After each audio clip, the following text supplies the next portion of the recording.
എന്താ മോളെ ഒരു പാട്ട് കേൾക്കുന്നത്? അമ്പലത്തിൽ നിന്നാണോ? അമ്മയ്ക്ക് മനസ്സിലായില്ലേ? 5 വർഷം മുന്നേ വന്ന് പാട്ടും പാടി അമ്മയുടെ വോട്ടും കൊണ്ട് പോയ ആളാ. ഓ, അവരായിരുന്നോ? സ്ത്രീകൾക്ക് വേണ്ടി എന്തെങ്കിലും ചെയ്യുമെന്നോർത്തിട്ടാണ് ഒരു സ്ത്രീക്ക് തന്നെ വോട്ട് ചെയ്തത്. ഇതിപ്പോ പാട്ടും പാടി വന്ന് പാട്ടിന് പോയി. ആ, പാട്ടും പാടി വോട്ട് മേടിക്കാനാണെങ്കിൽ വല്ല സ്റ്റാസിംഗല്ലും പോയാ പോരെ? അവിടെയും ഉണ്ടല്ലോ വോട്ട്. എന്തെല്ലാം വാഗ്ദാനങ്ങളായിരുന്നു!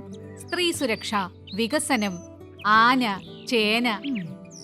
അന്ന് പോയിട്ട് പിന്നെ ഇന്നാ കാണുന്നെ. നമുക്ക് അർഹതപ്പെട്ട ആനുകൂല്യങ്ങൾ നമ്മളിലോട്ട് എത്തണമെങ്കിൽ അങ്ങ് കേന്ദ്രത്തിൽ ചെന്ന് മിണ്ടാതിരുന്നാ പോരാ. വല്ലതും വാ തുറന്ന് ചോദിക്കണം. അതിന് മണ്ണിന്റെയും മനുഷ്യന്റെയും വില അറിയുന്ന ഉറച്ച നിലപാടുള്ളൊരു നേതാവ് തന്നെ വേണം. ആ, കുഴപ്പമില്ലടി. ഇത്തവണ നമുക്ക് വേണ്ടി സംസാരിക്കാൻ ആളുണ്ട്. സഖാവ് രാധാകൃഷ്ണൻ. ശരിയാ, സാധാരണക്കാരിൽ സാധാരണക്കാരനായ സഖാവിന് മാത്രമേ നമ്മുടെ ആവശ്യങ്ങൾ നേടിയെടുക്കാൻ സാധിക്കൂ. നാടിന്റെ നന്മയ്ക്കായി സഖാവ് കെ രാധാകൃഷ്ണന്റെ വിജയത്തിനായി ജനമനസ്സുകൾ ഒന്നിക്കുന്നു.